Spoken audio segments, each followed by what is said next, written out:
Hello friends, welcome to Velraj and crime diaries. கேரளாவில் இருக்கிற கொல்லம் டிஸ்ட்ரிக்டில் ஈரூருங்கிற ஒரு சின்ன அழகான கிராமம் இருக்கு. அந்த கிராமத்தில் சுனிதாங்கிற ஒரு பெண்மணி இருக்காங்க. அவங்க தன்னோட கணவரோட பல வருடங்களா பிறந்ததுலேருந்தே அந்த கிராமத்தில் இருந்துட்டு வராங்க. இந்த சுனிதாக்கு ஒரு பெண் குழந்தை, ஒரு ஆண் குழந்தை. அவங்களோட பெண் குழந்தை பேர் சௌமியா. ஃபர்ஸ்ட் என்ன பண்றாங்க, சௌமியாக்கு திருமணம் முடிச்சு வைக்கிறாங்க. சௌமியா கணவர் வீட்டுக்கு போறாங்க. கொஞ்ச நாள் சந்தோஷமா இருக்காங்க. இந்த தம்பதிகளுக்கு ஒரு பெண் குழந்தை பிறக்குது. பட் சிறிது நாள்ல தன்னோட கணவர் கூட ஏற்பட்ட கருத்து வேறுபாடு காரணமா சௌமியா தன்னோட கணவரை பிரிஞ்சு தன்னோட சின்ன பெண் குழந்தைய கூட்டிக்கிட்டு அம்மா வீட்டுக்கே, இந்த சுனிதாவோட வீட்டுக்கே வந்துடுறாங்க. இந்த டயத்துல சுனிதாக்கு இன்னொரு பையனும் இருக்கான், அதாவது இந்த சௌமியாவோட சகோதரர். அந்த நபருக்கு திருமணம் ஆகுது. அவங்க மனைவி பேரு ஸ்ரீஜி. அந்த தம்பதிகளுக்கு 2 குழந்தை இருக்கு. இந்த டயத்துல இந்த நபர், அதாவது ஸ்ரீஜியோட கணவரும் ஒரு நாள் உடல்நிலை சரியில்லாம இறந்து போயிறாரு. அப்போ ஸ்ரீஜியும் தன்னோட 2 குழந்தையோட இந்த சுனிதா வீட்டில் தான் இருந்துட்டு வராங்க. ஒட்டுமொத்தத்தில் இந்த குடும்பம் எப்படி இருக்குன்னா, சுனிதாவோட கணவர் 2 பேருமே வயசானவங்க. அவங்க பொண்ணு சௌமியா, அவங்களுக்கு ஒரு குழந்தை இருக்கு. அந்த குழந்தை 2nd ஸ்டாண்டர்ட் படிக்குது, 7 வயசாகுது. அந்த பெண் குழந்தைக்கு நம்ம அம்முன்னு ஒரு பேர் வச்சு தான் இந்த த்ரூஅவுட் த வீடியோவில் கூப்பிட போகிறோம். ஏன்னா அவங்களோட ரியல் நேம் பாதுகாப்பு கருதி நம்ம சொல்ல போகிறதில்ல. ஸோ சௌமியாவுக்கு ஒரே பெண் குழந்தை, அம்மு 7 வயசாகுது. இந்த பக்கம் இந்த சுனிதாவோட மருமகள் ஸ்ரீஜிக்கு 2 குழந்தைகள் இருக்கு. ஸோ இப்படி எல்லாருமே ஒரே கூட்டு குடும்பமாக இருந்துட்டு வராங்க. இந்த வீட்டில் இருக்க 2 பெண்களும் கணவர் இல்லாமல் கஷ்டப்பட்டு வாழ்ந்துட்டு வராங்க. இந்த குடும்பம் வசதியான குடும்பம்லாம் கிடையாது.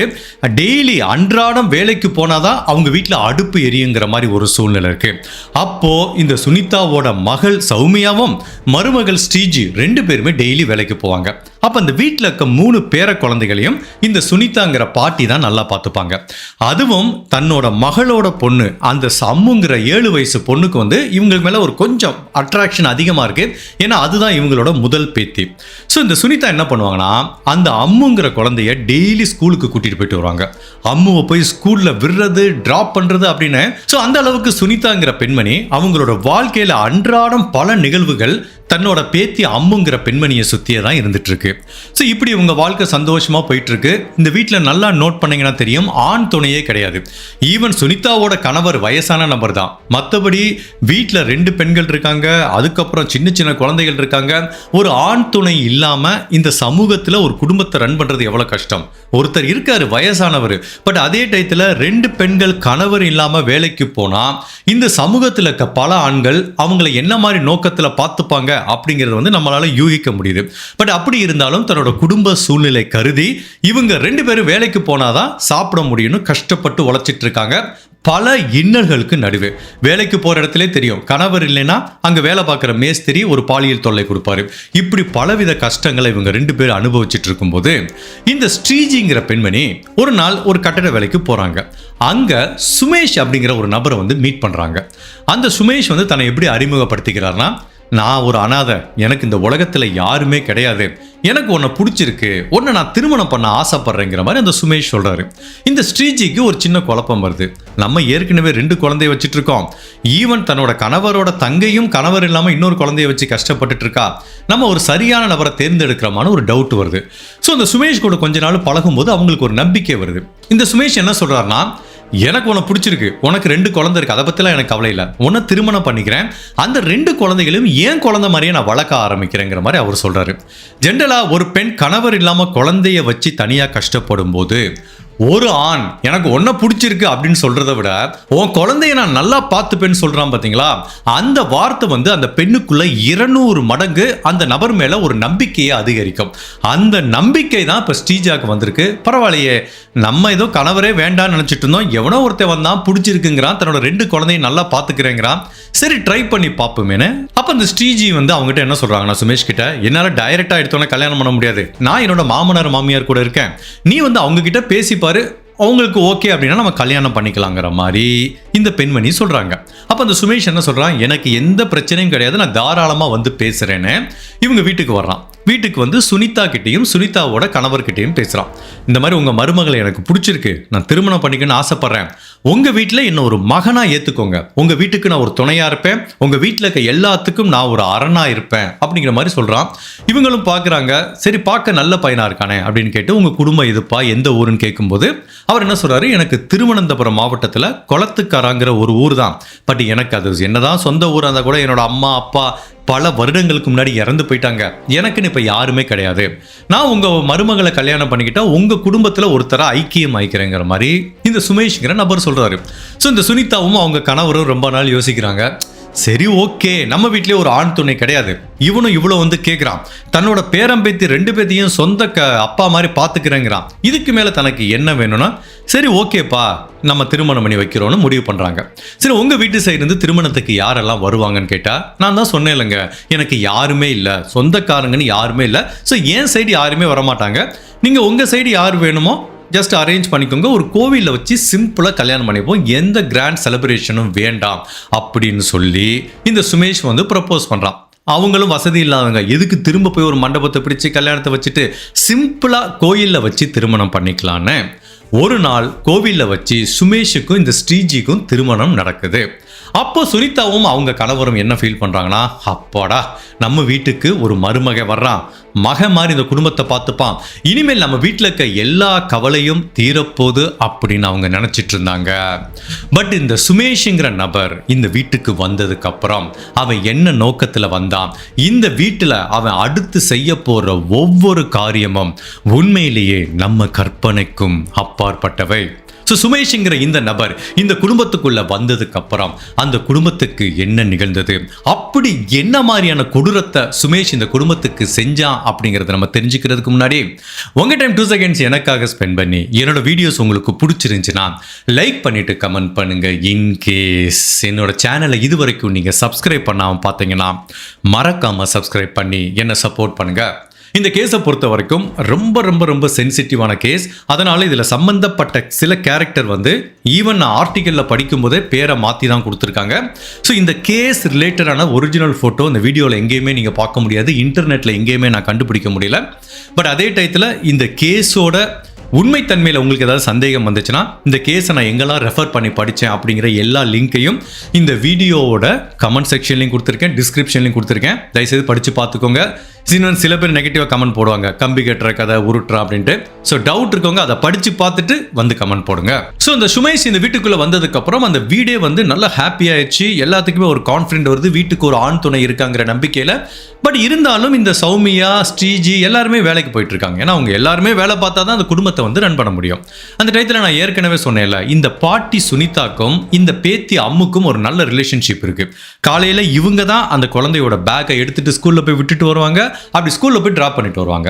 இந்த அம்மா ஒவ்வொரு டைமும் ஸ்கூலுக்கு போகும்போதும் சரி நல்ல சிரிச்ச முகமா போற வர எல்லாத்தையும் பார்த்து சிரிக்கிறது, கை காட்டுறது அப்படின்னு ஒரு பிஹேவியர், ஒரு குழந்தைத்தனமான பிஹேவியர் இருக்கும்போது நம்மளுக்கே தெரியும், ரோட்ல ஒரு குழந்தை போகும், ஒரு 3வது குழந்தையாவே இருக்கட்டும், கார்ல உட்காந்துருக்கும், பைக்ல உட்காந்துருக்கோம், நம்ம இப்படி குறுகுறுன்னு பார்த்து சிரிச்சா நம்ம இப்படி கையை காட்டுவோம்ல, அப்ப நம்மளுக்கு ஒரு சின்ன ஒரு ஆசை வரும்ல குழந்தைகளை பார்த்தோன்னா. அந்த மாதிரி தான் இந்த அம்மு சில சமயம் தான் ஸ்கூலுக்கு போகும்போது வழி நெடுக இருக்க கடையில் எல்லாத்தையும் பார்த்துட்டு ஹாய் சொல்லுவாங்க. ஈவன் இவங்க ஒரு போலீஸ் ஸ்டேஷனை கிராஸ் பண்ணி தான் ஸ்கூலுக்கு அவங்க பாட்டி கூட்டிட்டு போவாங்க. அப்போ அந்த போலீஸ் அதிகாரி சில பேர் வெளியில இருந்தா கூட இந்த அம்மு கை காமிப்பாங்க, அந்த போலீஸ் அதிகாரி டாட்டா காமிப்பாங்க. அதுக்கு பக்கத்தில் ஒரு டீ கடை இருக்கு, அந்த டீ கடையில் போலீஸ் ஆஃபீஸர் வந்து டீ குடிச்சிட்டு இருப்பாங்க. அப்போ அந்த குழந்தை போகும்போது ஹாய் அங்கிள் டாட்டா காமிக்கும் போது சில போலீஸ் ஆஃபீஸர் அந்த குழந்தைய ரொம்ப பிடிக்கும், பக்கத்தில் இருக்க கடையில் ஏதாவது ஒரு ஸ்நாக்ஸ் வாங்கி கொடுப்பாங்க. அந்த அளவுக்கு அம்மு வந்து இந்த ஊர்ல இருக்க எல்லாத்துக்கும் பரிச்சயமான ஒரு குழந்தையா தான் இருந்துட்டு வருது. இப்படி இவங்க வாழ்க்கை சந்தோஷமா போயிட்டு இருக்க இந்த நேரத்தில் செப்டம்பர் மாதம் 27ஆம் தேதி 2017ஆம் வருஷம் வழக்கம் போல இந்த பாட்டி சுனிதா தன்னோட பேத்தி அம்முவை கூட்டிட்டு ஸ்கூலுக்கு போறாங்க. அப்படி ஸ்கூலுக்கு போகும்போது பார்த்தீங்கன்னா வழியில ஒரு ஜங்ஷன் இருக்கும், அந்த ஜங்ஷனை தாண்டி தான் ஸ்கூலுக்கு போக முடியும். அப்படி அவங்க அந்த ஜங்ஷனை கிராஸ் பண்ணும்போது இந்த பாட்டியோட அந்த புதுசாக கல்யாணம் பண்ணி இவங்க வீட்டுக்கு வந்த ஸ்ரீஜியை கல்யாணம் பண்ணிட்டு வந்த சுமேஷ்ங்கிற அந்த வீட்டோட மாப்பிள்ளை அவர் அப்படி நிற்கிறாரு.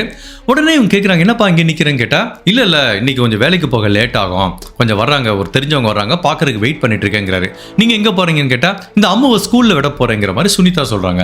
அப்படியா, நான் அந்த பக்கம் தான் போகிறேன், அம்முவை நான் ட்ராப் பண்ணிடுறேன், நீங்கள் போங்க அப்படிங்கிற மாதிரி அந்த பாட்டி கிட்ட சொல்கிறாங்க. அந்த பாட்டி வந்து 3வது நபரை நம்பி குழந்தைய விட்டுட்டு போல, தான் வீட்டில் இருக்க ஒரு நபரை நம்புகிறாங்க. ஒரு 2-3 மாசமாச்சு திருமணமாகி, அதனால் அவன் மேலே ஒரு நம்பிக்கை இருந்ததுனால, அப்படியா ஒன்றும் பிரச்சனை இல்லைப்பா, இந்தப்பா நீ அம்முவை ஸ்கூலில் விட்டுருன்னு அம்முவோட ஸ்கூல் பேக்கை வந்து இந்த நபர்கிட்ட வந்து கொடுக்குறாங்க. அப்போ அந்த நபர் அம்முவோட கையை பிடிச்சிட்டு கூட்டிகிட்டு போகிறாரு. பாட்டிக்கு பாய் சொல்கிறாங்க. பட் அப்போ அந்த அம்முக்கு தெரிஞ்சிருக்க வாய்ப்பு இல்லை. இதுதான் அவங்க அந்த பாட்டியை உயிரோட பார்க்க போகிற கடைசி தருணம்னு. ஸோ பாட்டியும் சந்தோஷமாக பாய் சொல்லிட்டு சரி நம்ம வீட்டில் இருக்க ஒருத்தன் ட்ராப் பண்ணிடுவான்னு போயிட்டாங்க. இவனும் அந்த குழந்தையை கூட்டிட்டு ஸ்கூலுக்கு போகிறான். ஜென்ரலாக இவங்களோட வாழ்க்கை சாயங்காலம் எப்படி இருக்குன்னா ஒரு 3-3:30 மணிக்கு ஸ்கூல் முடியும். அப்போ பாட்டி என்ன பண்ணுவாங்க, ஸ்கூலுக்கு போய் குழந்தைய கூட்டிகிட்டு வருவாங்க. அந்த மாதிரி தான் சாயங்காலம் 3:30 மணிக்கு தன்னோட பேத்தி அம்முவை கூப்பிட்டுருக்காங்க. அந்த பாட்டி வந்து ஸ்கூலுக்கு போகிறாங்க. ஸ்கூலுக்கு போய் வெயிட் பண்ணி பார்க்குறாங்க. எல்லா குழந்தைகளும் பெல் அடிச்சதுக்கப்புறம் வீட்டுக்கு போயிட்டே இருக்காங்க. இந்த பாட்டியும் அப்படி வெயிட் பண்ணி வாசலில் பார்த்துட்டு இருக்காங்க. அம்மு வரவே இல்லை. என்னடா அது, இன்னும் ஏன் இவ வரலன்னு டவுட் ஆகுது. எல்லா குழந்தைகளும் கிளம்பி போயிட்டாங்க. ஸ்கூல் கேட்டையே இழுத்து மூட போகிறாங்க. அப்போ அந்த பாட்டி போய் டீச்சர் கிட்ட கேட்குறாங்க, டீச்சர் என்னோட வீட்டில் அந்த அம்மு வரலையே, என்னாச்சு உள்ளே இருக்காளான்னு கேட்டால் ஒன்று டீச்சர் சொல்கிறாங்க, இல்லையே இன்னைக்கு அம்மு ஸ்கூலுக்கே வரலையேன்னு சொன்னாங்கல்ல. அப்படியே இந்த பாட்டிக்கு பகிர்னுச்சு. ஸ்கூலுக்கு வரலையா, நான் பாதி தூரம் கூட்டிகிட்டு வந்தேன், அந்த ஜங்ஷனில் சுமேஷ் வந்து குழந்தைய கூட்டிகிட்டு போகிறேன்னு சொன்னான், ஏன் அவன் ஸ்கூலுக்கு கொண்டு வந்து விடலையா, நல்லா யோசிச்சு சொல்லுங்க மிஸ், செக் பண்ணி சொல்லுங்கன்னு சொல்லும்போது அந்த டீச்சரும் உள்ளே போய் அட்டண்டன்ஸை பார்க்குறாங்க. இல்லை மேடம் இன்னைக்கு வந்து அம்மு ஸ்கூலுக்கு வரவே இல்லைன்னு உறுதியாக சொல்கிறாங்க. அப்படி பக்குன்னு ஆயிடுச்சு.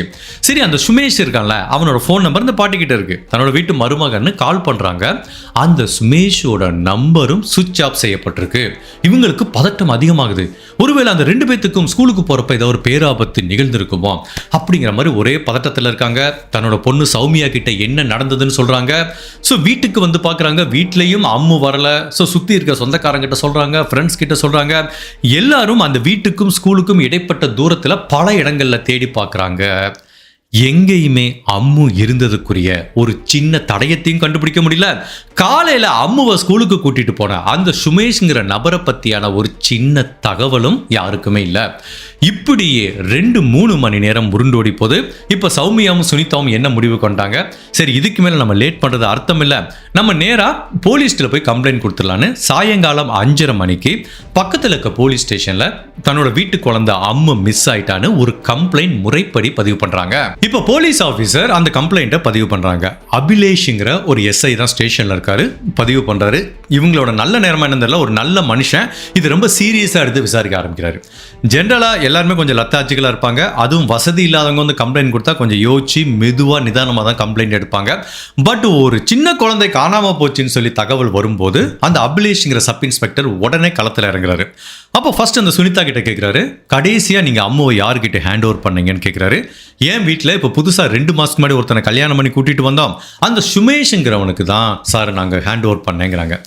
சரி யோசிக்கிறாரு. சரி அந்த சுமேஷை பற்றி சொல்லுங்கிறாங்க. சார் அவன் ஏற்கனவே திருவனந்தபுரத்தில் இருக்க குளத்துக்கராங்கிற ஊரை சேர்ந்தவன், இவ்வளோதான் எங்களுக்கு தெரியும், எனக்கு சொந்த பந்தம் யாருமே இல்லைன்னு சொல்லி தான் என்னோட மருமகளை வந்து 2வது டைமாக அவன் கல்யாணம் பண்ணிக்கிட்டான், 2 மாசமாக இங்கே கூட இருக்கான், மற்றபடி அவனை வச்சு எந்த பிரச்சனையும் இல்லை சாருங்கிறாங்க. அப்போ அந்த போலீஸ் ஆஃபீஸர் கடுப்பாயிட்டார். என்ன மேடம் கொஞ்சமாவது அறிவு இருக்கா, எவனோ ஒருத்தர் வந்து எனக்கு சொந்த பந்தம் இல்லைன்னு சொல்லி வீட்டில் இருக்க பொண்ணை கல்யாணம் பண்ணி கொடுத்துருக்கீங்க, அவன் ஏதாவது ஒரு கிரிமினல் தான் நீங்கள் என்ன பண்ணுவீங்கன்னு கேட்டால் இவங்ககிட்ட பேச்சு இல்லை. அப்போ வந்து அந்த ஸ்ரீஜிங்கிற மனைவி கிட்ட கேட்குறாங்க, நீங்கள் சொல்லுங்கள் 2 மாதம் அவங்ககிட்ட குடும்பம் நடத்திருக்கீங்க, அவனை பற்றி உங்களுக்கு என்ன தெரியும்னு கேட்டால் அவங்களுக்கு திருன்னு முழிக்கிறாங்க. ஆமாம் சார் அவன் இந்த ஊரை குளத்துக்கராவை சேர்ந்தவன் தான் எனக்கு தெரியும், மற்றபடி அவன் குடும்பத்தை பற்றியோ அம்மாவை பற்றியோ அவங்க சொந்தக்காரங்களை பற்றி எதுவுமே எனக்கு தெரியாது, அவன் இது வரைக்கும் என்ன பண்ணிட்டு இருந்தான்னு எனக்கு தெரியவே தெரியாதுங்கிறாங்க. அப்போ அந்த ஸ்ரீஜி வந்து போலீஸ் கிட்ட ஒரு தகவலை சொல்றாங்க. சார் இப்போ நடக்கிறதெல்லாம் பார்த்தா எனக்கு சந்தேகமா இருக்குங்கிறாங்க. சரி என்ன நடந்துச்சுன்னு கேட்டா, இவங்களுக்கு திருமணம் வந்து ஒரு கோவிலில் நடந்துச்சுல, அப்போ கோவிலில் வந்து இவங்க பெரிய ஃபோட்டோகிராஃபர்லாம் யாருமே அரேஞ்ச் பண்ணல, ஃபோனில் தான் கொஞ்சம் ஃபோட்டோ எடுத்துக்கிட்டாங்க. புதுசாக கல்யாணமானவங்க ஃபோட்டோ பிடிப்பாங்கல்ல, அப்போ இவன் என்ன பண்ணியிருக்கான், கல்யாணமான சிறிது நாளில் இவங்க ஃபோனில் எடுத்தாங்கல்ல கல்யாண ஃபோட்டோ, அது எல்லாத்தையும் டெலீட் பண்ண சொல்லியிருக்கான். ஸோ இவங்களுக்கு கல்யாணம் நடந்ததுக்குரிய ஒரு தடயம் கூட இல்லாமல் டெலீட் பண்ணுறதுக்காக எல்லா ஃபோட்டோவையும் டெலீட் பண்ணிட்டான். ஈவன் இந்த ஸ்ரீஜி வந்து ஒரு ஃபோட்டோகிராஃபரா அசைன் பண்ணுறேன்னு சொல்கிறாங்க. அப்போ கூட சொல்கிறான், இல்லை ஃபோட்டோகிராஃபர்லாம் கல்யாணத்துக்கு வேணாம், நம்மளே ஃபோனில் எடுத்துக்கலான்னு சொல்லி தான் ஃபோட்டோகிராஃபர் வேணான்னு சொல்லி ஃபோனில் ஃபோட்டோ எடுத்திருக்காங்க. அதுக்கப்புறம் அந்த ஃபோனில் இருக்க ஃபோட்டோவையும் டெலீட் பண்ண வச்சுருக்கான். ஸோ இவங்களுக்கு வந்து கல்யாணம் ஆச்சு அப்படிங்கிறதுக்கு எந்த விதமான ரிஜிஸ்ட்ரேஷன் பண்ணலை. ஒட்டு மொத்தத்தில் இவன் யார் என்னன்னு தெரியாமே கல்யாணம் பண்ணியிருக்காங்க. ஈவன் அந்த சுமேஷோட ஒரு ஃபோட்டோ கூட இவங்ககிட்ட இல்லை. இப்போ போலீஸ் வந்து கடுப்பாயிட்டாங்க, என்னங்க நீங்கள் இப்படி ஒருத்தனை போய் வீட்டுக்குள்ளே விட்டுருக்கீங்களேன்னு. சரி, இப்போ இந்த சுமேஷ் தான் குழந்தைய கூட்டிகிட்டு போயிருக்கான், முதல்ல அவன் யாருன்னு விசாரிக்கலான்னு போலீஸ் அவங்களோட ஃபைல்ஸை ஓப்பன் பண்ணி பார்த்தாங்கல்ல, மிரண்டு போயிட்டாங்க. அந்த குடும்பத்தை கூப்பிட்டு திட்டுறாரு, என்னங்க கொஞ்சமாவது அறிவு இருக்கா, எப்படிப்பட்ட ஒரு கிரிமினலுக்கு உங்கள் வீட்டில் கல்யாணம் பண்ணி கொடுத்துருக்கீங்க, எவ்வளோ பெரிய கிரிமினலை தூக்கி வீட்டுக்குள்ளே வச்சுருக்கீங்க, அவன் யாருன்னு தெரியுமா, பெரிய கிரிமினல், பல வருஷம் கொல்ல ஜெயிலேருந்து இப்போதான் வந்து பரோலில் வெளில வந்திருக்கான், அவன் ஜெயிலில் இருந்தது தெரியக்கூடாதுங்கிறக்காண்டி தான் எனக்கு சொந்த பந்தம் இல்லைன்னு சொல்லி உங்களுக்கு ஏமாத்திருக்கான். அவன் சொன்ன ஒரே ஒரு உண்மையான தகவல் என்னன்னா, அவன் திருவனந்தபுரத்தில் இருக்க குளத்துக்கராங்கிற ஊரை சேர்ந்தவன். எங்கள் ரெக்கார்டில் அந்த ஊரோட அட்ரஸ் மட்டும்தான் இருக்கு. மற்றபடி பல வருடங்கள் ஜெயிலில் இருந்திருக்கான், பயங்கரமான கிரிமினல் பேக்ரவுண்ட். அவன் உங்கள் வீட்டுக்குள்ளே சாதாரணமாக வந்தான்னு நீங்கள் நினைக்காங்க, பல நாள் உங்கள் வீட்டை நோட்டம் விட்டுட்டு உங்கள் வீட்டில் ஏதோ ஒரு விஷயத்தை அடையிறதுக்காண்டி தான் வந்திருக்கான். பட் இப்போ வேற ஒரு சின்ன குழந்தைய கூட்டிட்டு போயிருக்காங்கிறீங்க. சரி விடுங்க, நடந்தது நடந்து போச்சு, நாங்கள் அவனை பார்த்துக்கிறோன்னு சொல்லி இப்போ அந்த நபர் எங்கே இருக்கான்னு வலை வீசி தேட ஆரம்பிக்கிறாங்க. இப்போ அடுத்து போலீஸ் என்ன பண்ணுறாங்க, திருவனந்தபுரத்தில் இருக்க குளத்துக்கரால அவனோட ஏரியாவுக்கு போகிறாங்க. அங்கே போய் பார்த்தா வீட்டிலே இல்லை. ஈவன் அவங்க சொந்தக்காரங்க 1000 பேர் இருந்தால் கூட இங்கே வந்து சுமேஷ் வரவே இல்லை அப்படிங்கிற மாதிரி தான் சொல்கிறாங்க. அவனோட ஃபோனை வந்து ட்ராக் பண்ணால் ஃபோன் சுவிட்ச் ஆஃபில் இருக்குது. அதாவது எப்போ இவன் அம்முவை பிக்கப் பண்ணானோ, காலைல ஸ்கூலுக்கு போகிறதுக்கு முன்னாடி பிக்கப் பண்ணானோ, அடுத்த 10 நிமிஷத்துக்குள்ளே அவனோட ஃபோன் வந்து ஆஃப் செய்யப்பட்டிருக்கு. ஸோ அவனோட லாஸ்ட் நோன் லொக்கேஷன் எங்கே காட்டுதுன்னா, இவன் எங்கே அந்த அம்முவை பிக்கப் பண்ணானோ அதே ஜங்ஷனுக்கு பக்கத்தில் தான் காட்டுது. ஸோ தட் மீன்ஸ் இவன் அம்முவை பிக்கப் பண்ணவனையே ஒரு பிளானோட தான் வந்திருக்கான். இதுக்கப்புறம் போலீஸ் தன்னை ட்ரேஸ் பண்ணுவான்னு தான் உடனே வந்து ஃபோனை ஆஃப் பண்ணியிருக்கான். ஸோ டெஃபினெட்லாக இந்த அம்முவோட டிஸப்பியரன்ஸுக்கும் இந்த சுமேஷுங்கிற நபருக்கும் ஒரு தொடர்பு இருக்குது அப்படிங்கிறது வந்து இந்த தகவல் மூலமாக உறுதி செய்யப்படுது. ஜெனரலா கிரைம்ல 2 வகை இருக்கு.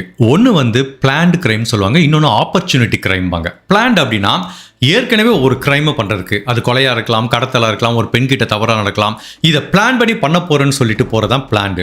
இன்னொன்று ஆப்பர்ச்சுனிட்டி கிரைம். இப்போ வந்து ஏதோ ஒருத்தவங்க ஒரு பொண்ணு நம்பி உள்ளே விட்டுருது, அந்த இடத்துல வீட்டில் யாருமே இல்லை, இந்த இடத்துல இந்த பெண் கிட்ட தவறாக நடக்கலாம் அப்படிங்கிற மாதிரி அந்த சந்தர்ப்பமும் சூழ்நிலையும் அவனை தவறு செய்ய தூண்டுறதான் ஆப்பர்ச்சுனிட்டி கிரைம்னு சொல்லுவாங்க. பட் இந்த கேஸை பொறுத்த வரைக்கும் இது ஒரு பக்காவான பிளான்டு கிரைமாக இருக்கிறதுக்கு வாய்ப்பு இருக்குது. ஒன்று, அவனோட செல்ஃபோன் இமீடியட்டாக ஆஃப் செய்யப்பட்டிருக்கு.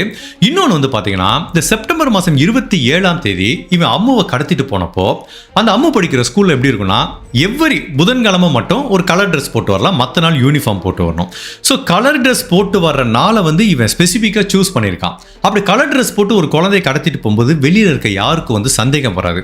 பட் திங்க் பண்ணி பாருங்க, நார்மல் ஒரு பொண்ணு, ஒரு சின்ன குழந்தை ஒரு ஸ்கூல் யூனிஃபார்ம் போட்டிருக்கா, அப்போ வந்து ஸ்கூலுக்கு போகாமல் அந்த டயத்தில் இன்னொரு நபர் அந்த பொண்ணை கூட்டிட்டு போனால் ரோட்டில் போகிறவங்களுக்கு ஒரு சந்தேகம் வருமா இல்லையா?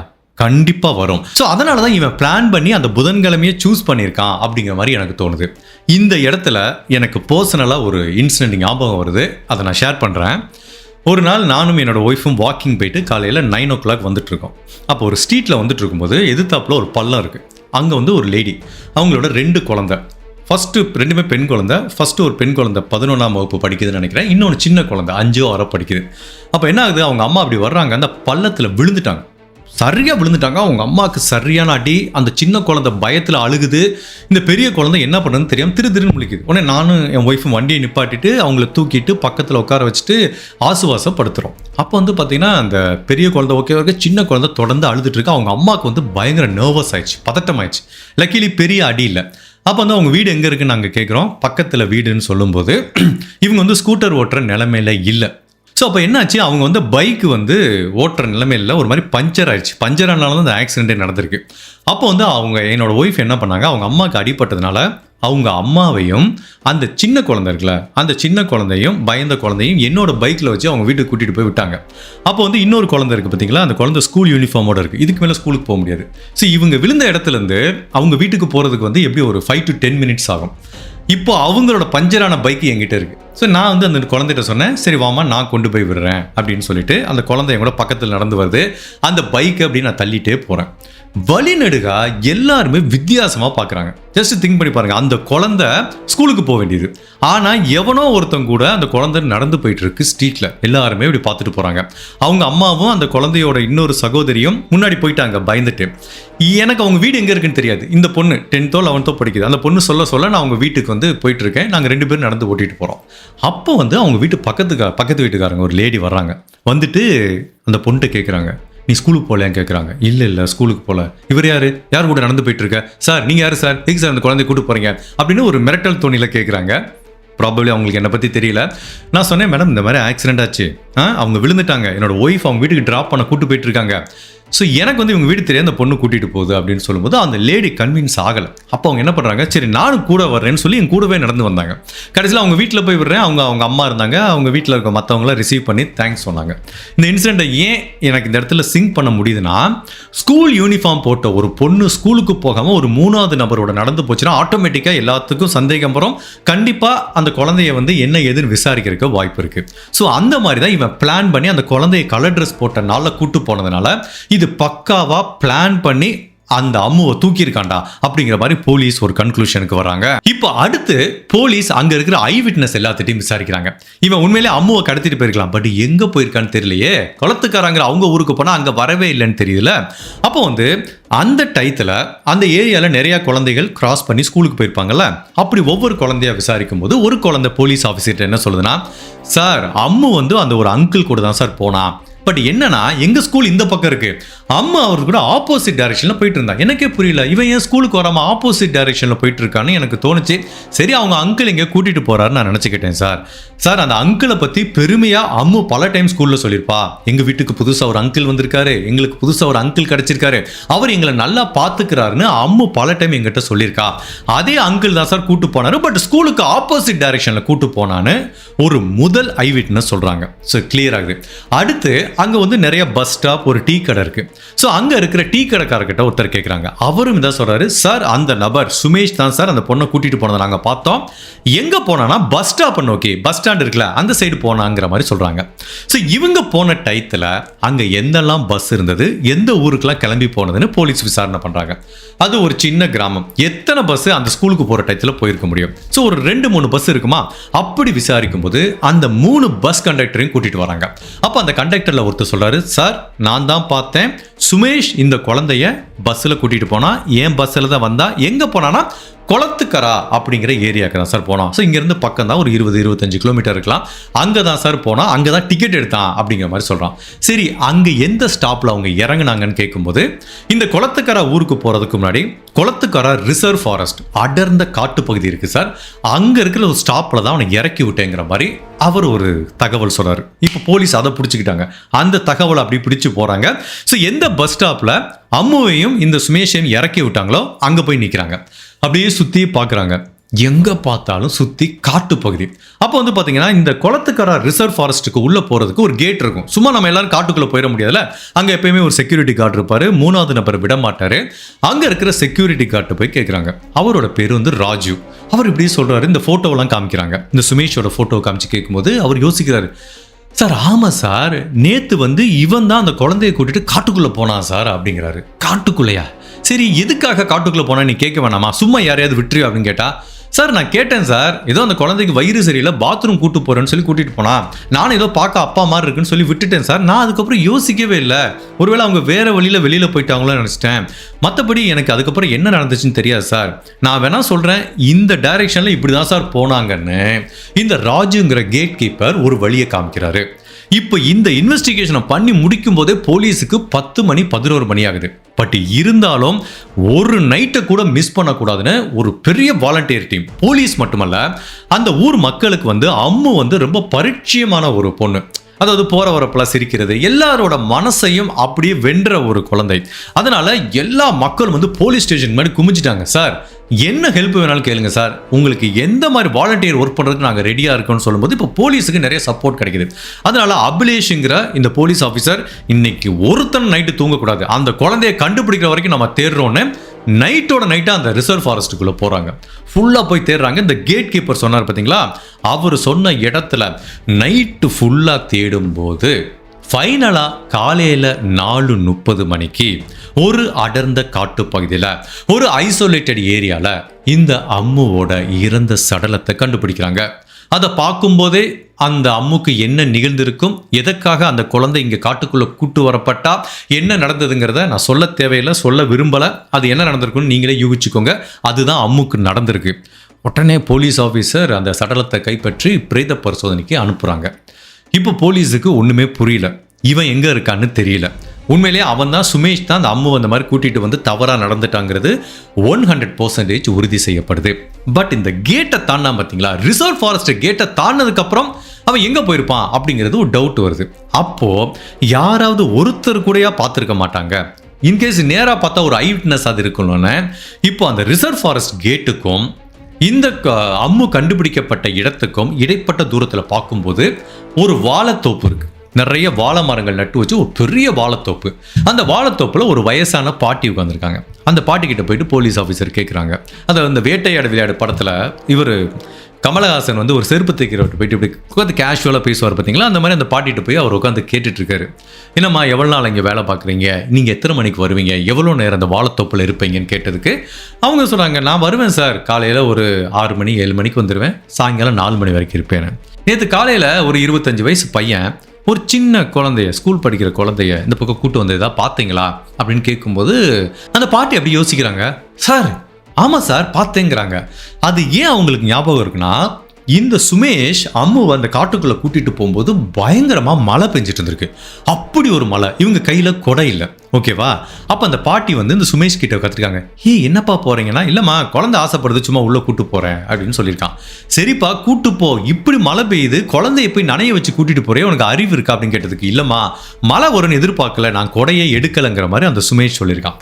அப்படியா, இரு நான் உனக்கு ஒரு ஐடியா தரேன்னு அவங்களோட வாழைத்தோப்புல இந்த பாட்டி ஒரு கத்தி வச்சிருக்காங்க. அதை வச்சு ஒரு நீண்ட ஒரு வாழை இலையை கட் பண்ணி கொடுத்துருக்காங்க.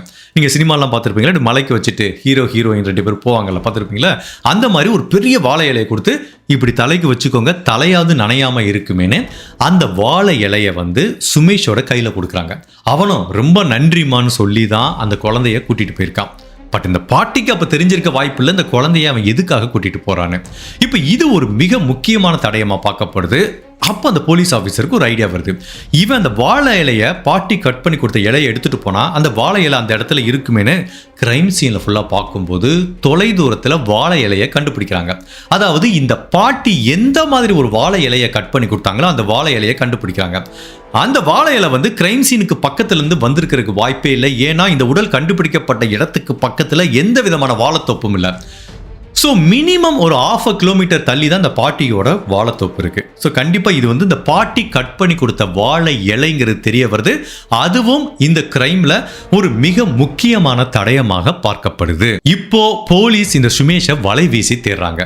அப்போ போலீஸுக்கு ஒரு ஐடியா என்ன வருதுன்னா, ஏற்கனவே இவனை பற்றியான ஃபோட்டோ எல்லாத்தையுமே லோக்கலில் இருக்க அந்த கிராமம் ஃபுல்லாக மக்கள்கிட்ட அடித்து நவுத்திட்டாங்க, எல்லாத்துக்கும் வாட்ஸ்அப்லேயே அனுப்பி விட்டாங்க. ஸோ அந்த மக்கள் எல்லாருமே இவனை எங்கே பார்த்தாலும் ஈஸியாக கண்டுபிடிக்கிற அளவுக்கு ஸ்டேஜிங்கில் இருக்குது. இவனோட ஃபோன் வந்து தொடர்ந்து சுவிட்ச் ஆஃப் செய்யப்பட்டிருக்கு. அப்போ போலீஸோட அனுமானம் என்னன்னா, அம்முவை அவன் கூட்டிகிட்டு போகிறப்பே ஃபோனை ஆஃப் பண்ணிடுறான். ஸோ இவன் ஃபோனை ஆஃப் பண்ணிட்டான் அப்படின்னா கண்டிப்பாக அவனுக்கு வந்து வாட்ஸ்அப் நியூஸ் பார்த்துருக்க மாட்டான், போலீஸ் தன்னை தேடிட்டு இருக்காங்கிறது அவனுக்கு தெரியாது. அப்படியே தேடிட்டு இருந்தா கூட தன்னோட ஃபோட்டோவை இப்படி சர்க்குலேட் பண்ணிட்டாங்கிறது தெரியாது. அதனால தைரியமாக அவன் நடமாடுவான், அவனை ஈஸியாக பிடிச்சிடலாங்கிற மாதிரி நம்பினாங்க. போலீஸோட நம்பிக்கையும் வீண் போகலை. இவன் என்ன பண்ணுறான், மறுநாள் சாயங்காலம் கேஷுவலாக ஒன்றுமே தெரியாத மாதிரி ஊருக்குள்ளே வர்றான். பொதுமக்கள் பார்த்துறாங்க, டே இவன் தாண்டா அம்முவை கடத்திட்டு போனாங்க அப்படின்னு சுற்றி வளைச்சிடுறாங்க. வளைச்சி பிடிச்சி நேராக போலீஸ் ஸ்டேஷனுக்கு தூக்கிட்டு போகிறாங்க. தூக்கிட்டு போய் போலீஸ் ஆஃபீஸர் விசாரணை பண்ணுறாங்க. அப்போ வந்து ஒத்துக்கிறான், ஆமாம் சார் நான் தான் அம்முவை இந்த மாதிரி கூட்டிகிட்டு போய் பண்ணிட்டேன் அப்படிங்கிறான். அவன் அந்த கன்ஃபெஷனில் என்ன சொல்கிறான் அப்படின்னா, சார் நான் அம்முக்காண்டி இந்த வீட்டுக்குள்ளே வரல, எனக்கு அந்த ஸ்ரீஜிங்கிற பெண்ணை பிடிச்சிருந்துச்சி, கல்யாணம் பண்ணிக்கிட்டேன் சார். பட் அந்த வீட்டுக்குள்ளே கொஞ்ச நாள் இருக்கும்போது எனக்கு இந்த அம்மு மேலே கொஞ்சம் ஆசை வந்தது, அதுக்கான சரியான சந்தர்ப்பத்துக்காக நான் வெயிட் பண்ணிட்டு இருந்தேன். ஸோ அந்த வீட்டை வந்து நான் க்ளோஸாக பார்த்துட்டு இருக்கும்போது ஒவ்வொரு புதன்கிழமையும் அம்மு வந்து கலர் ட்ரெஸ்ஸில் போகும்போது, ஸோ ஒரு நாள் இந்த அம்முவை வந்து நம்ம அந்த டயத்தில் கடத்திட்டு போயிடலாங்கிற மாதிரி முடிவு பண்ணேன். பட் அவங்க பாட்டி தான் டெய்லி வீட்டிலேருந்து கூட்டிகிட்டு போவாங்க. அப்போ எனக்கு ஒரு ஐடியா வந்தது, வீட்டிலேருந்து தான் கூட அனுப்ப மாட்டாங்க, போயிட்டாங்க. பட் வழியில் எங்கேயாவது பார்த்தா கேஷுவலாக அந்த பக்கம் போறேன்னு சொல்லி இந்த பாட்டியை ஏமாத்தி அந்த குழந்தைய கூட்டிட்டு போலாங்கிற ஐடியால தான் நான் ஜங்ஷன்ல வெயிட் பண்ணேன். கரெக்டாக நடந்தது. சுனிதாங்கிற அந்த பாட்டியும் நம்பி என்கிட்ட விட்டுட்டு போயிட்டாங்க. அப்போ நான் அம்முக்கிட்ட என்ன சொன்னேன், அம்மோ டெய்லி ஸ்கூலுக்கு போய் போர் அடிச்சிருச்சு, இன்னைக்கு மாமா உன்னை ஜாலியாக ஒரு காட்டுக்குள்ளே டூர் கூட்டு போகிறேன், போகலாமா அப்படின்னு சொல்லும்போது ஒரு குழந்தைக்கு என்ன தெரியும், ஸ்கூலை கட்டடிச்சிட்டு ஜாலியாக அதுவும் நம்ப தகுந்தமான தான் வீட்லேயே இருக்க ஒருத்தர் கூட போகிறதுக்கு யாராவது யோசிப்பாங்களா? போகலாமே அப்படின்னு சொல்லுது. ஸோ போகிறதுக்கு முன்னாடி மாமா உனக்கு சாப்பிட்றதுக்கு நிறைய வாங்கி தர்றேன்னு சொல்லிட்டு கடையில் ஸ்நாக்ஸு அப்படின்னு குழந்தைகளுக்கு பிடிக்கிற மாதிரி குறுக்குறே இந்த மாதிரி ஐட்டத்தை வாங்கி கொடுக்குறான். அந்த குழந்தைக்கு எந்த விதமான தயக்கமும் கிடையாது. ஸோ அப்படி இவன் அந்த குழந்தைய பஸ் ஸ்டாண்டு கூட்டு போகிறான். வழி நெடுக ஒரு ஸ்டூடெண்ட் பார்த்துருக்காங்க, டீ கடைக்கார் பார்த்துருக்காரு, அதுக்கப்புறம் குளத்துக்காராங்கிற அந்த பஸ்ஸில் ஏறியிருக்கான் அந்த கண்டக்டரும் பார்த்துருக்காரு.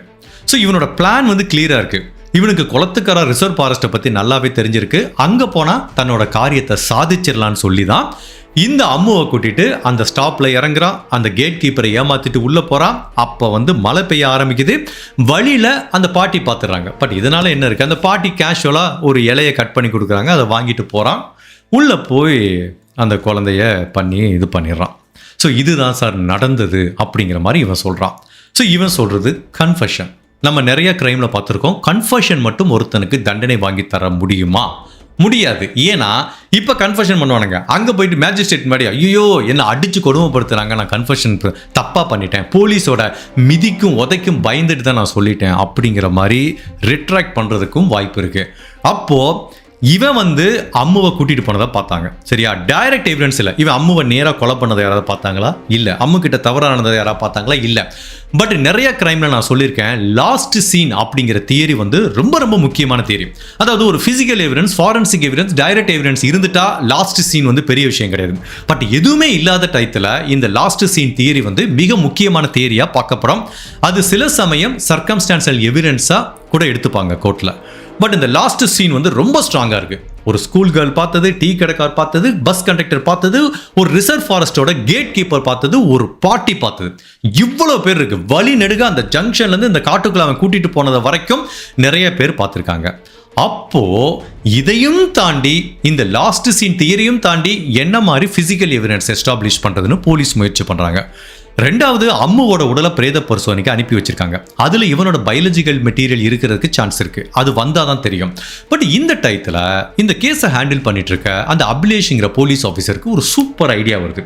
அதாவது அந்த பாட்டி இருக்காங்களா, வாழைத்தோப்புல வேலை பார்க்குற பாட்டி, ஒரு வாழை இலையை கட் பண்ணி கொடுத்துருக்காங்கல்ல, இப்படி மழை பெய்து தலைக்கு வச்சிருக்கோன்னு. அப்படி பாட்டி கட் பண்ணி கொடுத்த இலையை அம்மு இப்படி பிடிச்சிட்டு போறதுக்கு வாய்ப்பு இல்லை. ஏன்னா இவன் தான் இப்படி பிடிச்சிருப்பான், அம்மு மேபி பக்கத்துல நின்றுக்கலாம். அதனால இந்த போலீஸ் ஆஃபீஸருக்கு ஒரு ஐடியா, ஒருவேளை அந்த வாழை இலையில இவனோட ஃபிங்கர் பிரிண்ட் இருந்துச்சுன்னா அது ஒரு சூப்பரான எவிடன்ஸ்ல. பாட்டி சொன்னது, அதுக்கப்புறம் இவன் பிடிச்சிட்டு போனது, கிரைம் சீன்ல அந்த வாழை இலையை கண்டுபிடிச்சிருக்காங்கல்ல. ஸோ இப்படி பார்க்கலான்ட்டு இப்போ ஃபாரன்சிக் டீம் கிட்ட அந்த வாழை இலையை கொடுத்து ஃபிங்கர் பிரிண்ட் எடுக்க சொல்றாங்க. நான் எவ்வளோ கேசஸ் கவர் பண்ணியிருக்கேன், இந்த மாதிரி வாழை இலையிலேருந்து ஃபிங்கர் பிரிண்ட் எடுத்த எந்த கேஸையும் பார்த்ததில்ல. ஸோ ஃபாரன்சிக் டீம் எடுத்து பார்க்கும்போது 2 வெவ்வேறு விதமான ஃபிங்கர் பிரிண்ட்டை பார்க்குறாங்க. முதல் ஃபிங்கர் பிரிண்ட் யாருக்கு சொந்தமானதுன்னா அந்த வாழைத்தோட்டத்தில் வேலை பார்க்குற பாட்டிக்கு சொந்தமானது. ஏன்னா அவங்க தான் அப்படி பிடிச்சி அந்த இலையை கட் பண்ணி கொடுத்துருக்காங்க. பட் அதில் ரெண்டாவதா ஒரு ஃபிங்கர் பிரிண்ட்டை கண்டுபிடிக்கிறாங்க. அது இந்த சுமேஷுக்கு சொந்தமான ஃபிங்கர் பிரிண்ட்னு உறுதி செய்யப்படுது. இப்போ பாட்டி சொன்ன தியரியும் இந்த வாழை இலையில இருக்க ஃபிங்கர் பிரிண்ட் மேட்ச் ஆகுதா? அப்ப அந்த வாழை இலை கிரைம் சீன்ல கிடைக்குது. லாஸ்ட் சீன் தியரி மேட்ச் ஆகுது. அப்போ இவன் தான் அந்த கொலையை பண்ணியிருப்பான் அப்படிங்கிறத 100% போலீஸால நிரூபிக்க முடியும். இப்போ வாழை இலையில இருக்க ஃபிங்கர் பிரிண்ட் ஒரு சூப்பரான தடயமா பார்க்கப்படுது. உண்மையிலேயே நான் எவ்வளோ கேசஸ் கவர் பண்ணியிருக்கேன், இந்த தடயம் ரொம்ப முற்றிலும் வித்தியாசமான ஒரு தடயமா நான் பார்க்குறேன். ஈவன் அவ்வளவு மழையிலையும் அந்த ஃபிங்கர் பிரிண்ட் அழியாம, ஈவன் போலீஸ் ஆஃபீஸர் அது ஒரு சின்ன வாழை இலைங்கிறத இக்னோர் பண்ணாம எடுத்துட்டு டெஸ்ட் பண்ணாங்களே. உண்மையிலே அபிலேஷ்ங்கிற இந்த போலீஸ் ஆஃபீஸரை நம்ம எவ்வளவு பாராட்டினாலும் தகும். இந்த டயத்தில் அம்முவோட உடலை பிரேத பரிசோதனை பண்றாங்க. அதுல இந்த சுமேஷோட பயாலஜிக்கல் மெட்டீரியலை கண்டுபிடிக்கிறாங்க. இது செகண்ட் சூப்பரான எவிடன்ஸ். ஸோ சந்தேகமே கிடையாது, அம்முவை இவ்வளவு கொடுமை பண்ணி கொலை பண்ணது இந்த சுமேஷ் அப்படிங்கிறது 100% உறுதி செய்யப்படுது. இப்ப போலீஸ் ஆபீசர் இவனுக்கு அகைன்ஸ்டா குற்றப்பத்திரிகை தாக்கல் பண்றாங்க. எவிடன்ஸ் எல்லாமே ஸ்ட்ராங்கா இருக்கு. ஐ விட்னஸ், லாஸ்ட் சீன், அதுக்கப்புறம் பாத்தீங்கன்னா finger print, physical evidence, forensic evidence பக்காவா இருக்கு. அவன் தப்பிக்கவே முடியாது. அதுவும் அம்முங்கிற ஒரு குழந்தைகிட்ட பண்ணது வந்து மன்னிக்க முடியாது. அதுக்குரிய ஸ்பெஷல் சட்டத்திட்டம்லாம் இருக்கு. அதையும் நுழைச்சி இவனை வந்து உள்ள கேஸுக்கு எடுத்துட்டு போறாங்க. இந்த வழக்கோட விசாரணை பல நாள் செஷன் கோர்ட்ல நடந்துட்டு இருக்கு. அப்போ வந்து பாத்தீங்கன்னா இந்த பெண்ணோட அம்மா சௌமியா வந்து இப்படி கோர்ட்டுக்கு வருவாங்க. இப்படியே உட்காந்துட்டு போவாங்க, அமைதியாக இருப்பாங்க, அப்படி எந்திரிச்சு போயிடுவாங்க. அவங்க கிட்ட ஒரு அழுகையோ ஆதங்கமோ எதுவுமே இல்லை. ஜென்ரலாக ஒவ்வொருத்தரும் துக்கத்தை வந்து சில பேர் வேற மாதிரி வெளிப்படுத்துவாங்க. சில பேர் ஓன்னு அழுவாங்க, சில பேர் மனசுக்குள்ளேயே வச்சு அப்படியே அழுத்தமாயிருவாங்க. ஸோ இந்த சௌமியாவுக்கு அப்படி தான் இருக்குது. தன்னோட குழந்தையோட இழப்பை அவங்களால ஏற்றுக்க முடியல. அப்படியே கோர்ட்டில் வந்து அமைதியாக இருக்காங்க. ஸோ இந்த டயத்தில் வந்து அவனோட விசாரணை போயிட்டுருக்கு. ஃபைனலாக இவன் தான் குற்றவாளிங்கிற மாதிரி உறுதி செய்யப்பட்டு நீதிமன்றத்தில் இவனுக்கு 3 ஆயுள் தண்டனை கொடுக்குறாங்க. இவன் வாழ்க்கை ஃபுல்லாக ஜெயிலேருந்து வரவே முடியாது. 3 ஆயுள் தண்டனை ப்ளஸ் 26 வருடங்கள் சிறை தண்டனை. ஸோ இவன் என்ன கோர்ட்டுக்கு போனாலும் என்ன பண்ணாலும் இவன் வெளியிலேயே வர முடியாத மாதிரி தான் இவன் மேலே வழக்கு பதிவு பண்ணி இந்த சுமேஷுக்கு தண்டனை கிடைக்குது. இந்த டயத்தில் அந்த கோர்ட்டில் பலவிதமான நெகிழ்ச்சியான நிகழ்வுகள் நிகழ ஆரம்பிக்குது. ஸோ இந்த சௌமியாங்கிற அம்மா வந்து இந்த ட்ரையல் முடிகிற வரைக்கும் அவங்க மனசுக்குள்ள 1000 அவங்களோட துக்கங்களையும் சோகங்களையும் அப்படியே அமுக்கி வச்சிட்டு இருக்காங்க. அப்போ அந்த ட்ரையல் முடிஞ்ச உடனே அவங்க வந்து கோர்ட்டில் நீதிபதிகள் கிட்ட ஒரு பெர்மிஷன் கேட்குறாங்க. இந்த அம்முவோட உடல் கண்டுபிடிக்கப்பட்டப்போ அம்மு போட்டிருந்த ட்ரெஸ்ஸு, ஈவன் அவங்க போட்டிருந்த செருப்புன்னு எல்லாமே தடயமாக எடுத்துகிட்டு போவாங்க. எதுவுமே தரமாட்டாங்க அவங்க வீட்டில் இருக்கவங்களுக்கு. அப்போ அந்த அம்மா சௌமியா நீதிபதி கிட்ட ஒரே ஒரு தான் கேட்டாங்க, என்னோட அம்மு கடைசியாக போட்டிருந்த அந்த செருப்பு இருக்குல்ல, அதை மட்டும் ஒரே ஒரு 5 நிமிஷம் என்கிட்ட கொடுங்க, நான் திரும்ப கொடுத்துட்றேங்கிறாங்க. ஆனால் இப்போ புரியல நீதிபதிக்கு. இல்லைம்மா அது எவிடன்ஸாக இருக்குன்னா, இல்லை யுவர் ஆனர் கேஸ்லாம் முடிஞ்சிருச்சு, அதை எனக்கு ஒரு 5 நிமிஷம் கொடுங்கன்னு கேட்குறாங்க. அப்போ நீதிபதி யோசிக்கிறாரு, அம்மு போட்டிருந்த அந்த செருப்பு மூலமாக எதுவும் பெருசாக தடயங்கள் இல்லை, சரி அவங்க கேட்குறாங்களே ஒரு 5 நிமிஷம் கொடுங்கன்னு சொல்லும்போது கோர்ட்டிலேயே அந்த செருப்பை கட்டி பிடிச்சிட்டு அப்படியே ஓன்னு அழுகுறாங்க. அப்படியே அந்த கோர்ட்டில் இருக்க எல்லாரோட கண்கள்லையும் தாரையாக கண்ணீர் வருது. இவ்வளோ நாள் தன்னோட மனசுக்குள்ள அடக்கி வச்சிருந்த அவ்வளவு துக்கமும் இதுவும் அந்த அம்மா போட்டிருந்த செருப்பை கட்டி பிடிக்கும் போது அப்படியே அந்த அம்மாவையே கட்டி பிடிக்கிற மாதிரி ஒரு உணர்வை வந்து அவங்க அம்மாவுக்கு கொடுத்துருக்கு. அப்படி அழுதுருக்காங்க ஒரு 10 நிமிஷம். சொல்லும் போது எனக்கு அப்படி கூஸ் பம்ப் ஆகுது. அப்போ அந்த இடத்துல இருந்தவங்களுக்கு எப்படி இருந்திருக்கும்? எல்லாருமே கண்ணிலேருந்து தாரையாக கண்ணீர் வந்திருக்கு. ஒரு 5 நிமிஷத்துக்கு அப்புறம் அந்த அம்மா வந்து அந்த செருப்பை அப்படியே திரும்ப கோர்ட் அஃபீஷியல் கிட்டே கொடுத்துருக்காங்க. இதை நான் எக்ஸாகரேட் பண்ணி சொல்ல, நிஜமாவே நடந்தது. அதுக்கப்புறம் வந்து இந்த கேஸை ஹேண்டில் பண்ணி சக்ஸஸ்ஃபுல்லாக முடிச்ச அபிலேஷ் அப்படிங்கிற அந்த போலீஸ் அதிகாரி, அவருக்கு இப்படி நிப்பாட்டி அவரோட காலில் அப்படியே விழுந்து நன்றி சொல்லியிருக்காங்க. இந்த மாதிரி என்னோட அம்மாவோட மரணத்துக்கு நீதி வாங்கி கொடுத்தது அப்படின்னு. ஸோ அவங்க மனசில் எவ்வளோ எமோஷன் இருக்கும், தன்னோட குழந்தையை இழந்துட்டு எவ்வளவு பரிதவிப்பு இருந்திருக்கும், என்னால் வார்த்தையாலே விவரிக்க முடியல. நம்ம வீட்டில் இருக்க பெரியவங்க இறந்து போனால் கூட அவங்களாம் வாழ்ந்து முடித்தவங்க, இருந்தாலும் அவங்களோட இழப்பு நம்மளுக்கு எவ்வளோ பெரிய தாக்கத்தை ஏற்படுத்துது. பர்சனலாக அதை நான் ஃபீல் பண்ணுறேன். பட் வாழ வேண்டிய ஒரு சின்ன அம்முவை இப்படி பண்ணிட்டு போனது அவங்க எப்படி இருந்திருக்கும், அப்சல்யூட்லி என்னால் கற்பனை கூட பண்ணி பார்க்க முடியல. ஒட்டுமொத்தத்தில் ஃபைனலாக இந்த கேஸில் அம்முக்கு இழைக்கப்பட்ட நீதிக்கு சரியான தண்டனை கிடைச்சிருக்கு. இந்த சுமேஷுங்கிறவன் வாழ்க்கை ஃபுல்லாக இனிமேல் வெளியில் வர முடியாது. ஸோ இந்த இன்சிடென்ட் என்னதான் கேஸ் முடிஞ்சது, தண்டனை கொடுத்தா கூட இந்த குடும்பம் அந்த இழப்புலேருந்து வெளியிலே வர முடியல. அந்த ஈரூருங்கிற ஊரில் அவங்களால இருக்கவே முடியல. ஸோ அவங்களுக்குன்னு ஒரு சொந்தமாக ஒரு சின்ன குடிசை வீடு மாதிரி இருந்திருக்கு. அதை விற்றுட்டு இதே கொல்லம் டிஸ்ட்ரிக்டில் இன்னொரு கடைக்கோடியில் இருக்க ஒரு கிராமத்தில் போய் அவங்க வாழ்ந்திருக்காங்க. ஏன்னா இந்த ஊரில் இருந்தால் அந்த குழந்தையோட ஞாபகம் அதிகமாக வந்துட்டு இருக்குன்னு. அப்போ இந்த இன்சிடென்ட் வந்து ஒரு 2-3 வருஷம் கழிச்சு அந்த சுனிதாங்கிற பாட்டியை வந்து ஒரு நியூஸ் சேனல்லேருந்து பேட்டி எடுக்கிறாங்க. அப்போ அந்த பாட்டி கிட்ட கேட்கும்போது இப்போ எப்படி இருக்கீங்கன்னு கேட்டால், எஸ் ஒரு 2-3 வருஷம் ஆச்சு, கடந்து வர முயற்சி பண்ணியிருக்கோம், பட் இன்னுமே எங்களால் முழுவதுமாக கடந்து வர முடியலை. அம்மாவோட நினைவுகள் நாளுக்கு நாள் எங்களை வாட்டி எடுக்குது அப்படிங்கிற மாதிரி தான் சொல்லியிருக்காங்க. அவங்க சொல்கிறதுல நியாயமும் இருக்குது. எத்தனை வருடங்கள் ஆனாலும் இதை மறக்கிறது வந்து அவ்வளவு ஈஸி கிடையாது. உண்மையிலே ரொம்ப டஃப்பான விஷயம் தான். ஸோ கொலை செய்யப்பட்ட அம்மாவோட ஆன்மா சாந்தி அடையட்டுன்னு நம்ம சேனல் சார்பாக எல்லாருமே கடவுள்கிட்ட பிரார்த்திக்கலாம். ஸோ இந்த மாதிரி கிரைமில் இறந்து போன விக்டிமை நான் எப்படி பார்க்குறேன்னா, அவங்க ஒவ்வொருத்தருமே சரி பலவிதமான தியாகம் பண்ணிட்டு போகிறாங்க. ஏன்னா இந்த மாதிரி ஒரு கிரைம் நடந்திருக்கு அப்படிங்கிறது இந்த உலகத்துக்கு வெட்ட வெளிச்சமாக காட்டிட்டு போகிறாங்க. ஸோ இப்படிலாம் இருக்காதீங்கப்பா, இப்படி இருந்தால் இந்த மாதிரி கிரைம் நடக்குதுப்பா அப்படிங்கிற மாதிரி தன்னோட உயிரை மாற்றி இந்த உலகத்துக்கு ஒரு மெசேஜ் சொல்லிட்டு போகிறாங்க. அப்போ எங்களை மாதிரி ரெஸ்பான்சிபிள் யூடியூபரோட வேலை என்ன அப்படின்னா, இந்த மாதிரி கிரைம் நடந்திருக்குப்பா, பாருப்பா ஒருத்தவங்க உயிரையே விட்டுருக்காங்க, ஸோ இதெல்லாம் நம்ம பண்ணக்கூடாது அப்படிங்கிறத வந்து நம்ம எடுத்து சொல்கிறது தான் எங்களோட வேலை. அந்த வேலையை தான் நான் தொடர்ந்து பண்ணிட்டு இருக்கேன். ஸோ இந்த கேஸ்லேருந்து நம்ம அடுத்து பல விஷயங்களை கற்றுக்க போகிறோம். கேஸ் முடிஞ்சது. ஸோ இன்ட்ரெஸ்ட் இருக்கவங்க கண்டினியூ பண்ணுங்கள். இந்த கேஸில் உங்களுக்கே தெரியும், இந்த கேஸை பார்க்கும்போது நம்மளுக்கு என்ன பளிச்சுன்னு எங்கெங்கெல்லாம் தப்பு நடந்திருக்கு அப்படின்னு பார்க்கும்போது ஜென்ரலாக மேரேஜ்னாலே ப்ராப்பரான பேக்ரவுண்ட் செக் பண்ணணும். அதுவும் 2வது திருமணம் பண்ணுறவங்க டபுள் டைம் செக் பண்ணணும். அதுவும் குழந்தையோட திருமணம் பண்ணுறவங்க 400-500 மடங்கு விசாரிக்கணும். ஏன்னா நீங்கள் மட்டும் உங்கள் வாழ்க்கையை போய் அவங்க கையில் கொடுக்கல, உங்களை நம்பி இருக்கிற ஒரு குழந்தைய, ஆண் குழந்தையோ பெண் குழந்தையோ இன்னொருத்தன் கையில் போய் நம்பி கொடுக்குறீங்க. எத்தனை பேர் தான் சொந்த குழந்தை மாதிரி பார்த்துப்பான், சும்மா வாயால் சொல்லுவான் ஆசை 60 நாள் மோகம் 30 நாள். அந்த அம்மாவோட இருந்துட்டு போர் அடிச்சுட்டு அவங்க அம்மா மேலேயே போர் அடிச்சிச்சுன்னா அந்த குழந்தை எப்படி அவன் சொந்த குழந்தை மாதிரி பார்த்துப்பான். ஸோ அதனால 2வது திருமணம் பண்ணிக்க போறவங்க, குழந்தையோட பண்ணிக்க போறவங்க தயவு செய்து நல்ல தகவல் திரட்டி சரியான நபரை திருமணம் பண்ணிக்கிறீங்களான்னு பாருங்க. இவங்க ஒரு ஏழ்மையான குடும்பம், ஒரு கூலி வேலை பார்க்குறவங்க. எவனோ ஒருத்தர் வந்து கல்யாணம் பண்ணிக்கிறேன்னா சரி பரவாயில்ல, ஏதோ நகையெல்லாம் கேட்கல, ஏதோ கல்யாணம் பண்ணிக்கிறேன்னு சொல்லிட்டானே இவங்களை அவசரப்பட்டு பண்ணி கொடுத்துறாங்க. அவனை பற்றி பேக்ரவுண்ட் செக் பண்ணல, அவன் ஒரு கிரிமினல், பல வருடங்கள் ஜெயிலேருந்து வந்திருக்கான். கண்டிப்பாக குழந்தைகள் சம்மந்தப்பட்ட ஏதோ ஒரு கேஸில் தான் உள்ளே போயிருக்கான். அந்த மாதிரி ஆளுக்கு தான் திரும்ப அந்த தப்பு பண்ணுவானுங்க. அப்போ இந்த வீட்டுக்குள்ளே ஒரு 3வது நபர், கொடூரமான ஒரு நபரை சரியாக பேக்ரவுண்ட் செக் பண்ணாமல் உள்ளே விட்டாங்க, முடிஞ்சு போச்சு, அவ்வளோதான். இங்கே பார்த்தோன்னா இந்த பொண்ணு மேலே ஆசை வந்து பாருங்கள் இன்றைக்கி ஒரு குழந்தைய இழந்துட்டு நிற்கிறாங்க. ஸோ அதனால் நல்லா ஞாபகம் வச்சுக்கோங்க, 2வது திருமணம் பண்ணிக்க போகிறவங்க, குழந்தையோட பண்ணிக்க போகிறவங்க நல்லா விசாரிங்க. இவன் என்ன பார்த்துப்பானா அப்படிங்கிறதையும் தாண்டி தன்னோட குழந்தைய நல்லா பார்த்துப்பானான்னு பாருங்கள். ஒருத்தன் உங்கள் குழந்தைய அவன் குழந்தை மாதிரி ஏற்றுக்கிட்டு நல்லா பார்த்துக்கிட்டானா ஆப்வியஸ்லி அவன் வந்து உங்களை பார்த்துக்கிறதுல பெரிய அதிசயமே இல்லை, அது ஆட்டோமேட்டிக்காக நடக்கும். பட் ரிவர்ஸாக நடக்குமான்னு தெரியாது. உங்களை நல்லா பார்த்துக்கிறவன் உங்கள் குழந்தைய நல்லா பார்த்துப்பானான்னு தெரியாது. ஸோ அதனால் மேக் ஷுர் உங்களோட ப்ரியாரிட்டி 2வது திருமணம் பண்ணிக்க போகிறவங்க தன்னோட குழந்தைய நல்லா பார்த்துப்பானா அப்படிங்கிறத நல்லா விசாரித்து உங்களுக்கு அந்த நம்பிக்கை வந்ததுக்கப்புறம் திருமணம் பண்ணிக்கோங்க. இந்த மாதிரி அறகுறையாக விசாரிக்காமல் எவனையாவது ஒருத்தனை வந்து வீட்டுக்குள்ளே விடாதீங்க. ஸோ அதே மாதிரி நான் இந்த கேஸ் இல்லை, என்னோட வீடியோ நீங்கள் எடுத்து பார்த்தீங்கன்னா தெரியும், நிறைய கேஸில் சொல்லியிருக்கேன். குற்றவாளிகளுக்கு கொடுக்குற ஜெயில் தண்டனை வந்து அவங்கள வந்து திருத்தி நல்லவங்களா வெளியில் அனுப்புறது. பட் யார் திருந்துவா அப்படின்னா ஒருத்தர் எமோஷனலாக ஒரு கிரைம் பண்ணுறான். ஒரு ஓகே இப்படி வச்சுப்போம், ஒரு 2 பேர் ஃப்ரெண்டு பேசிகிட்டு இருக்காங்க, ஏதோ ஒரு அடிதடியார் கோவத்தில் அடிச்சிட்டான், அவன் வந்து கொலை பண்ணணுங்கிற நோக்கத்தில் போல அந்த இடத்துல எமோஷனலாக பண்ணுறான்னு வச்சுக்கோங்களேன். அந்த மாதிரி ஆளுங்க வந்து ஜெயிலில் போய் ஐயோ நான் அவ்வளோ கோவப்பட்டிருக்க கூடாது, இப்படி நடந்து போச்சு அப்படிங்கிற மாதிரி ஜெயிலில் திருந்தறதுக்கு வாய்ப்பு இருக்குது. பட் பிளான் பண்ணி கொலை பண்ணுறான் பார்த்தீங்களா, அவனும் சரி. 2வது குழந்தைகள் கிட்ட தவறாக நடக்கிறவன், இவங்க 2 பேரும் சரி லைஃப்பில் திருந்தவே மாட்டாங்க. முதல்ல மேபி பிளான் பண்ணி போகிறவங்க கூட ஜெயில் தண்டனை சில பேர்த்துக்கு கூட மாற்றும்.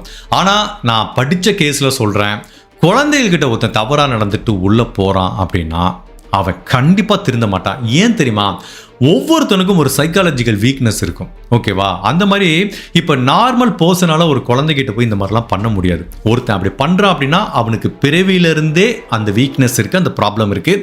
அது எத்தனை வருட ஜெயில் தண்டனைனாலும் அதை சரி பண்ண முடியாது. அப்போ அந்த மாதிரி நபர்களுக்கு ப்ராப்பரான கவுன்சிலிங் கொடுத்து அவங்கள சரி பண்ணணும்.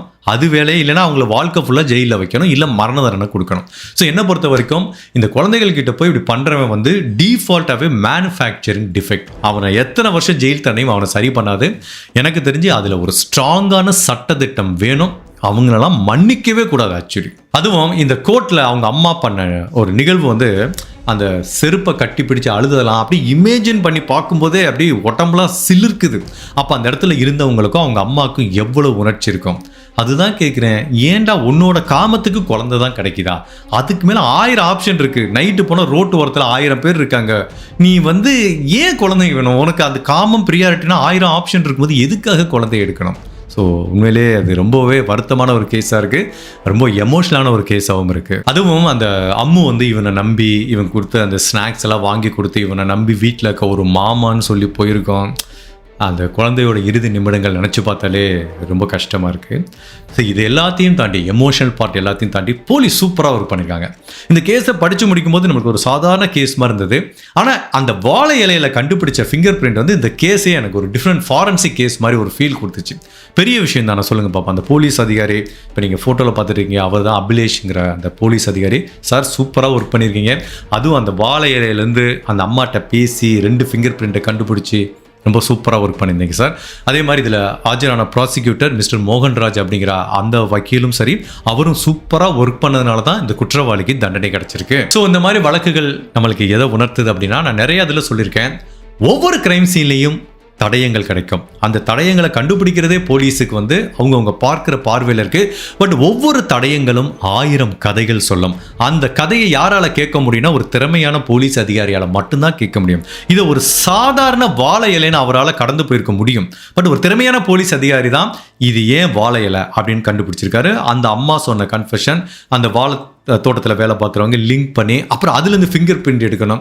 இதெல்லாம் வந்து அப்படி அப்படியே வரணும். அந்த நேச்சர் அந்த போலீஸ் ஆஃபீஸருக்கு வந்து வரும். அவங்க தான் திறமையான போலீஸ் ஆஃபீஸர். ஸோ உண்மையிலே இது ஒரு எமோஷனல் கேஸாகவும் இருந்தது, அதே டயத்தில் ரொம்ப திறமையான ஒரு ஃபாரன்சிக் கேஸாகவும் இருந்தது. இந்த கேஸை பற்றி நீங்கள் என்ன நினைக்கிறீங்க? உங்களோட கருத்தை மறக்காமல் இந்த வீடியோவில் பதிவு பண்ணுங்கள். இந்த மாதிரி அனதர் கேஸில் உங்களை சந்திக்கிறேன். Till then stay safe, take care, பாய்.